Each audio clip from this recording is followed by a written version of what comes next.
Welcome to the Publishing Tech Talk podcast series.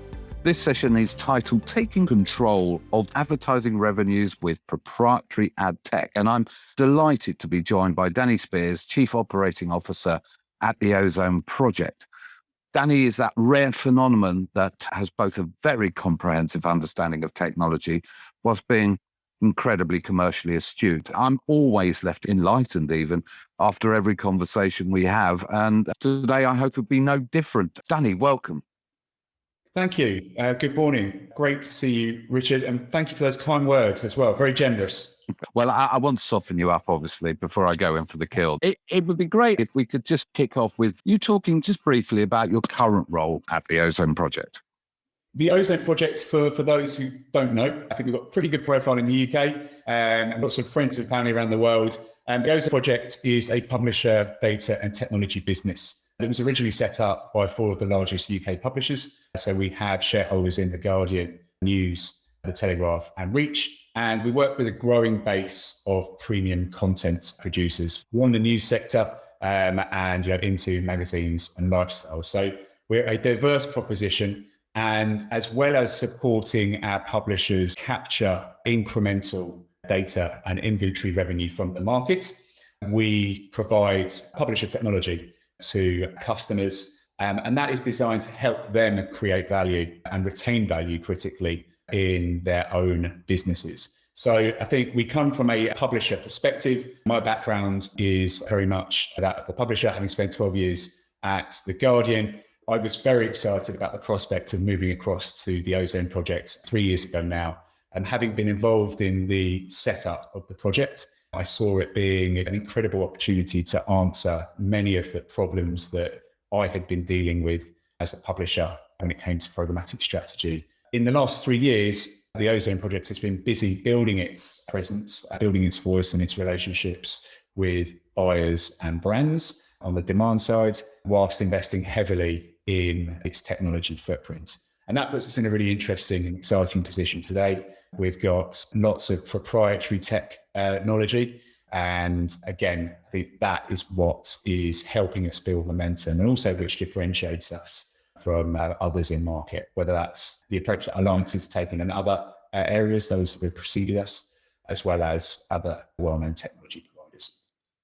That's perfect. Thank you very much. I very much want to come to some of the detail around what you're doing at Ozone and how that proprietary tech is assisting in the deployment of those strategies. But before we do, it would be helpful for us to reflect a little bit and talk about the current situation. And you touched on it there in your introduction, some of the challenges that you saw both as a publisher at The Guardian and some of which being part of that motivation to be part of something that hopefully could affect change.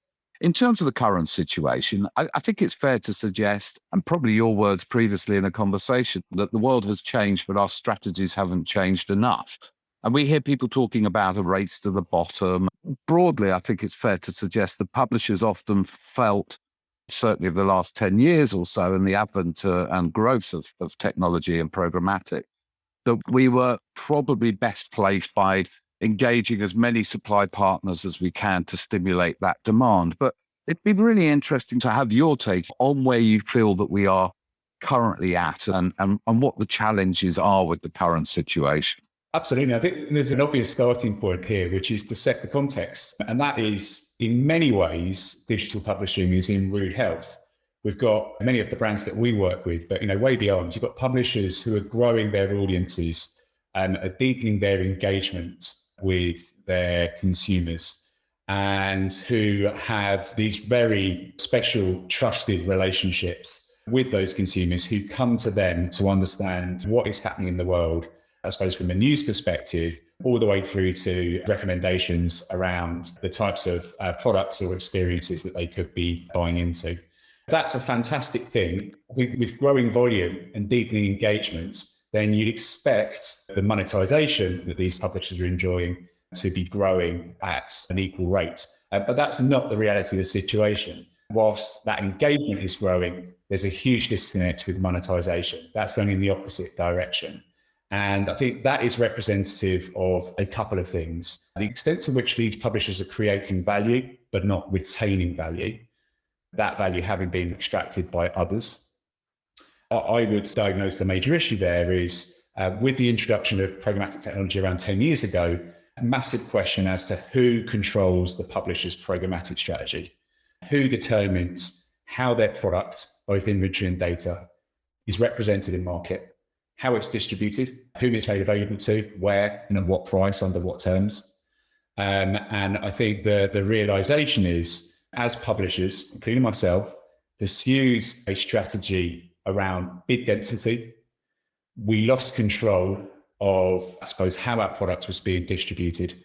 We undermined the concept of scarcity by making our inventory, or at least the perception of our inventory, abundant. And that has led us to the position that we're in now. And of course, there's a backdrop there, which is for all of the issues with programmatic revenue, it's low yielding. It's often rewarding the publisher for inventory only when, a huge amount of the value that they create is in the engagement and the data. For all of those issues, it's a really important line of revenue to publishers because it contributes a large proportion. And that creates the challenge, right? The trap, which is publishers want change.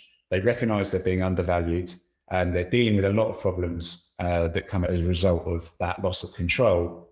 But there's revenue that they need to achieve today and tomorrow and next week in order to put dinner on the table and achieve budgets. And you've got this interesting rub there about the long-term strategic trajectory, which I think everyone's aligned around. And the challenge is, how do you break that cycle of short-term focus by necessity? Really valid. It's interesting because what you talk to obviously is the power that is in the possession of the publisher. As you say, the deeper engagement that they've developed with their audiences, the knowledge they have of those audiences and the loyalty of those audiences. But there's clearly this tension that you've just touched on between the needs of our businesses to be sustainable and those short-term revenue goals. And therefore, that conflict that makes it harder to exercise refreshed strategies around your supply chain because you can't put at risk those rather more short-term needs around that sustainability. But how does a publisher take back control of that programmatic strategy? The suggestion is that because we have so many partners within that supply chain, we have less effective control on the data and the valuable assets that we're creating. How do you pull that back? I think an expression that we might have used, both of us, in the past is that so much of our value is still effectively leaking out of that back door. So how do you address that whilst also recognizing the immediate needs of your organization to maintain and sustain what is recognized as a valuable source of revenue? So I think there's a couple of things. A strategic imperative around control, irrespective of whether we're talking about programmatic strategy in supply chain or another industry. Control of distribution is a prerequisite for strategy. If you don't have that, there's no point in having the strategy. The second point is around capability that allows a strategy to be executed, the vehicle, if you like. And I think part of the challenge that we've had as publishers is that we recognize the opportunity here to take kind of an approach to economic management. Revenue operations is the art of balancing supply and demand in order to manage yield. And I think that the reality is the lack of capability that exists on the publisher side from a technology perspective means that by necessity, focus quickly defaults to supply strategies. And therefore you end up imbalanced in terms of your outlook. It's no one's fault. This is just the reality of that situation. That means that when you need extra revenue, the answer is about either creating more supply, adding ad units, or creating a perception of there being more supply, which is about duplicate connections and adding more ad partners. Of course, that doesn't change the underlying opportunity. It just creates this sense of there being more supply being flowed out to the market. And the issue there is, bring that back to economic terms, that's quantitative easy, right? The answer to an economic issue cannot be as simple as print more money, because that has inflationary effects on the value of money. And I think that is part of the challenge that we've dealt with as publishers, which is like throwing more supply at the situation delivers bumps in revenue, but which aren't sustainable and which over the long term create erosion of value and deflation of yields. So to come back to taking control of that supply chain such that you can determine how your product is being presented to market, again, to whom, where, and at what price, under what terms, is kind of the prerequisite. The way that publishers can do that is by ensuring they control the last mile. So that's the interface between their page and their ad partners must be controlled by the publisher. That is a prerequisite. Otherwise, you've got a situation akin to in a supermarket. These supermarkets take great pride in their merchandising, right? They're optimizing their shelf space and their end of aisles to try and generate the best yield. What Tesco is not doing is allowing an individual supplier, say Unilever, to determine how P&G's product should be placed in their supermarket. And that is part of the challenge where they don't control the last mile. Yeah, I mean, that's a very interesting point, and I'm going to come back to that. I think what you were ostensibly saying initially was that both the technical and commercial policies of an organization need to go hand in hand, and it would work when framed with your wider publisher strategy. I think that the point you make there with that analogy, it sounds ideal to be able to create this control layer, and that as a publisher that you can establish that and limit any potential risk of devaluation of the value of your own offering. But perhaps easier said than done. We operate in an environment where there are a number of expectations from buy side about their ability to be able to deploy technologies as part of campaigns that they require to be deployed. Now, that may be CV technologies that are supposedly being deployed for the purpose of brand safety to identify the suitability of the environment for the placement of the ad. I think what many of us recognize is that the risk with that is that these technologies, if unchecked, are also being deployed for other purposes that are creating contextual layers for advertiser-facing targeting solutions, which are offered within the marketplace and which are available from DSPs, but which the publisher itself has absolutely no control over or the value. So to talk to being able to put in control layers, but also at the same time having to accommodate, and happily so, the wishes of those brands and their agencies that are willing to or desiring to invest in targeting your own particular audiences. How does one manage that conflict? The first thing to kind of call out here is the importance of partners, app partners, technology partners to a publisher. There's no suggestion here that publishers need to start working with partners they trust and who add value to their business. But I think what needs to be a brand safety verification space, that's a really nuanced example, which we should talk about. But the broader principle absolutely rolls up into that notion of control, which is how assets are being distributed and made available to the market. And I think the distinction that publishers need to continue to make, which is happening increasingly, is the third parties that they work with to deliver them capability and which become suppliers to their business, distinct from third parties that extract data in order to create their own product. I think that's where there's a very clear distinction. The control layer should, bluntly, on 0 day, should stem all flows of data and put the publisher back in the driving seat as to which data points they want to be made available to whom for the sake of partnership. The challenge that occurs with verification specifically, where I think most publishers would happily support and advocate the marketers, the buyers' rights to verification technology. That's really important. But verification is about measurement, right? It's analytics. What you're referencing here is verification becoming targeting, where that targeting has been built using publisher data without the publisher's specific knowledge. And this is a burgeoning space, right? I think the world over the last 4 to 5 years with the introduction of GDPR has shifted fundamentally. We're seeing the pendulum swing away from the collection of user data from publishers without the publisher's permission for profiling purposes. That's been somewhat stemmed by GDPR. The pendulum has swung to contextual data extraction. where publishers are being strip mined by entities they don't have relationships with, some of them they don't know. That is where, contrary to the publisher's terms of use, there's assets being extracted to build targeting products that compete with the publisher's core products.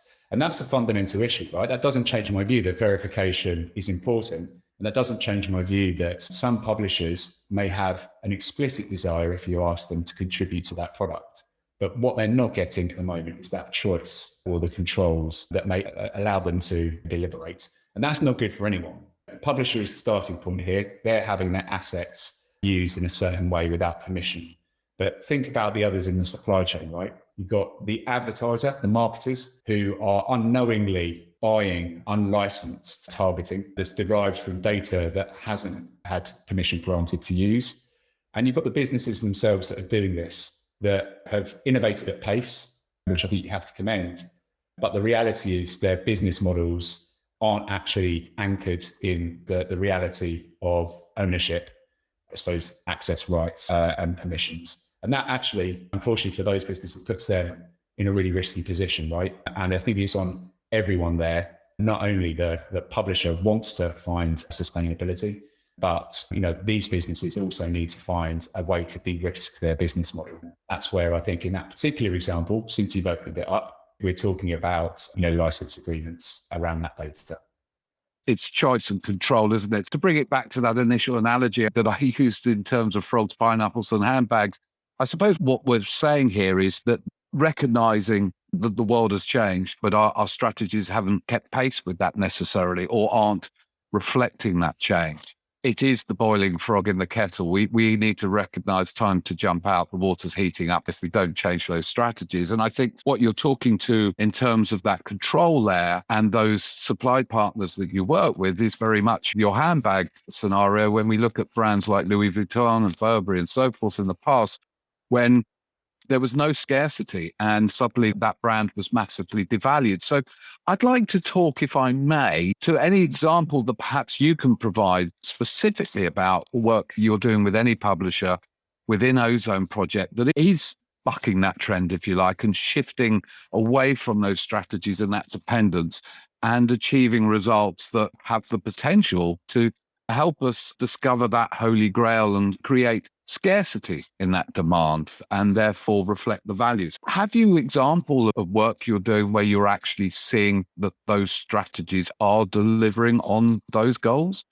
Totally. So I think let's just preface this with a reference to those who have already executed these strategies. So there's folk like the FT who have always managed their exposure to the programmatic market very carefully. So they're quite a binary example. They've done this. They've got control of their business. And closer to home, an Ozone publisher and the Stylist Group, who are incredibly sophisticated around their product and their strategy, and who made a move last summer to remove their exposure to the open marketplace using Ozone's technology. Lots of successful examples in the market already. It's about the challenge is the access to that example, right?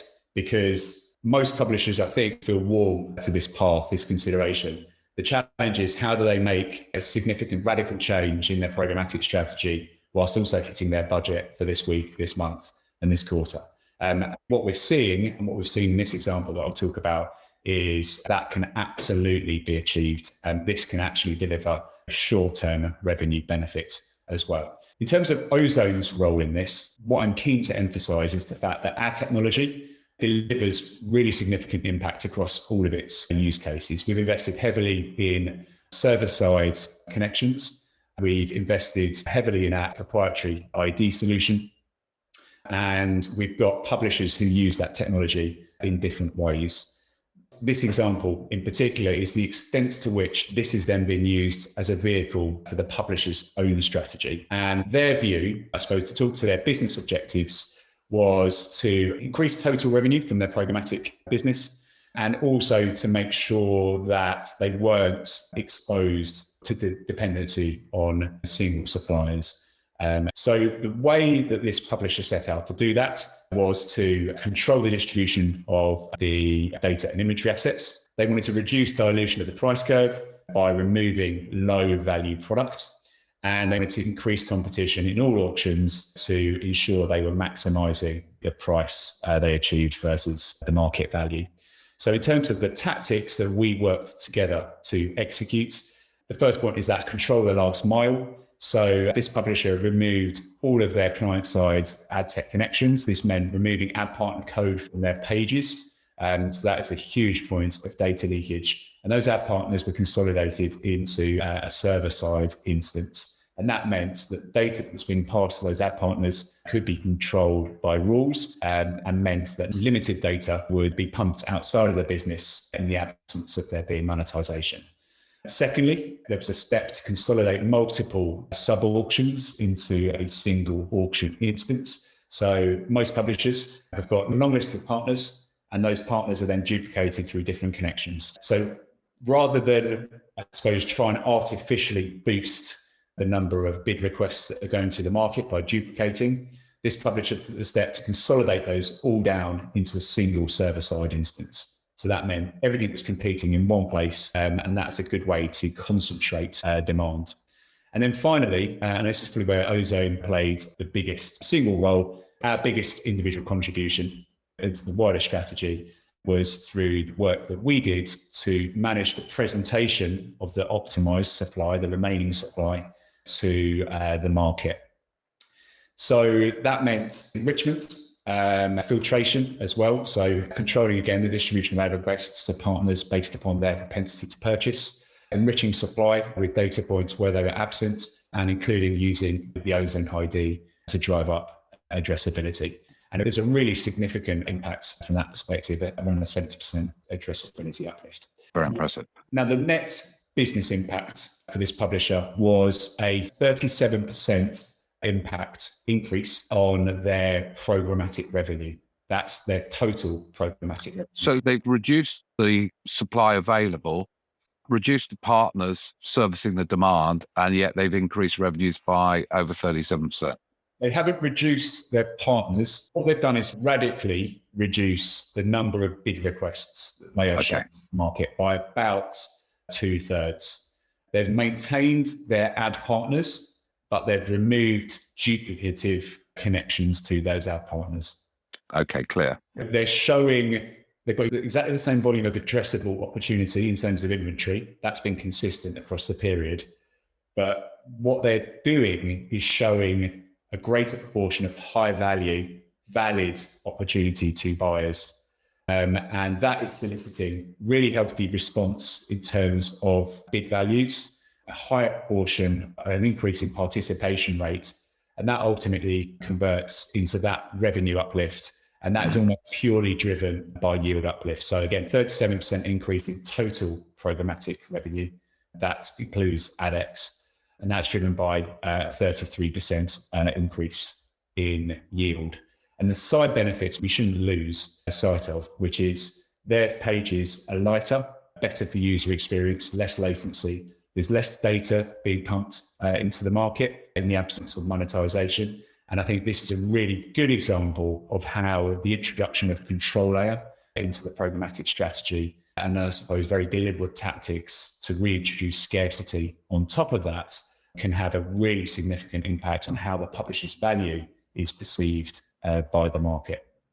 So also, as you say, a byproduct of this is a greater user experience, better performance.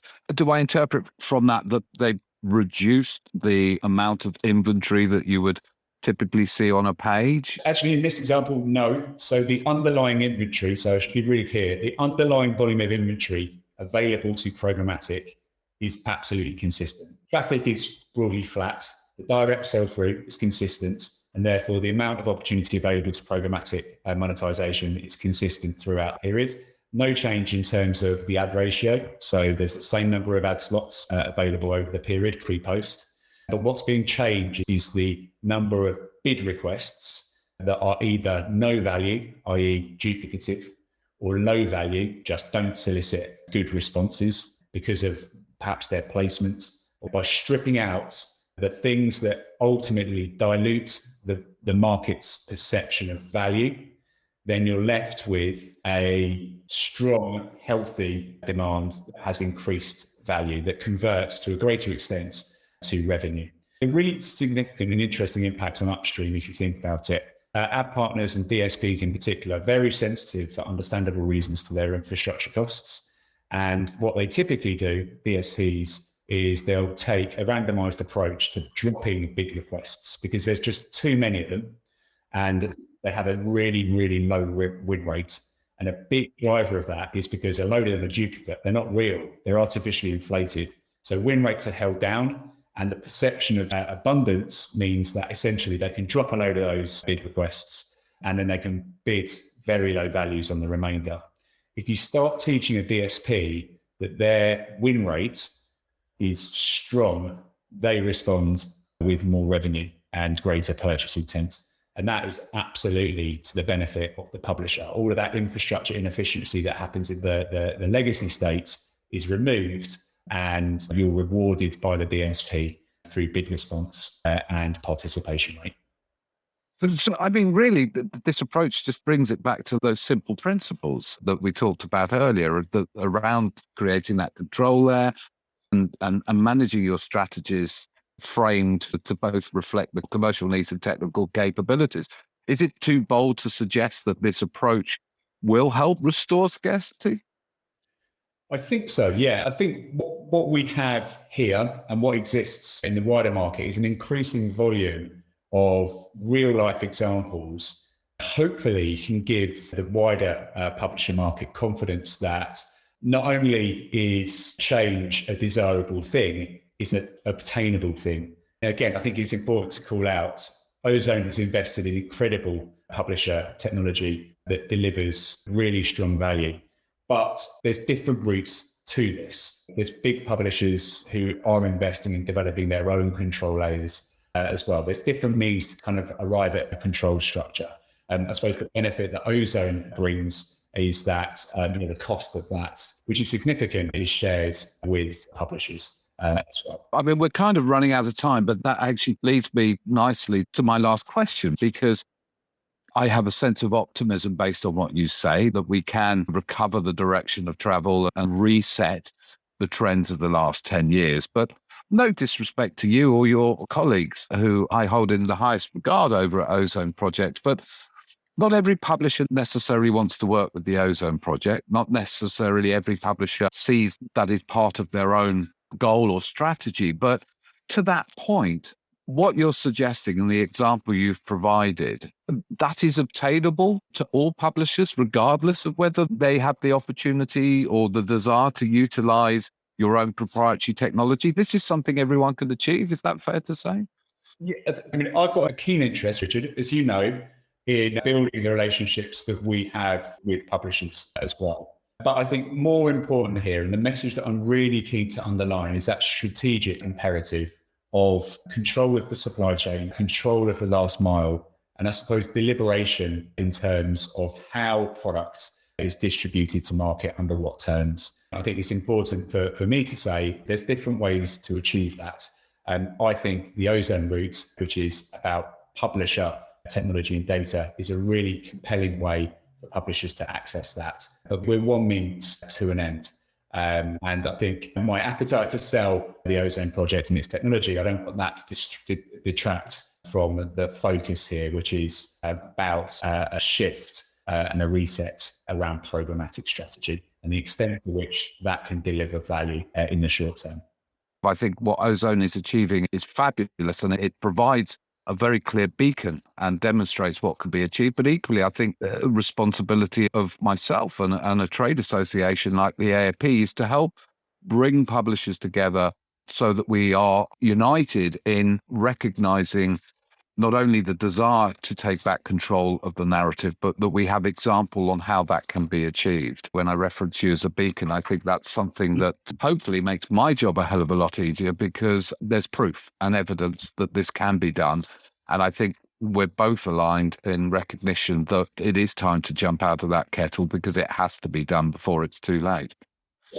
Richard, let me be really clear here. I haven't mentioned the publisher's name because this is their strategy. I suppose, what really excites me and enthuses me about this example is the extent to which we've been able to work together on this. Ozone's been in the boiler room executing some of this strategy.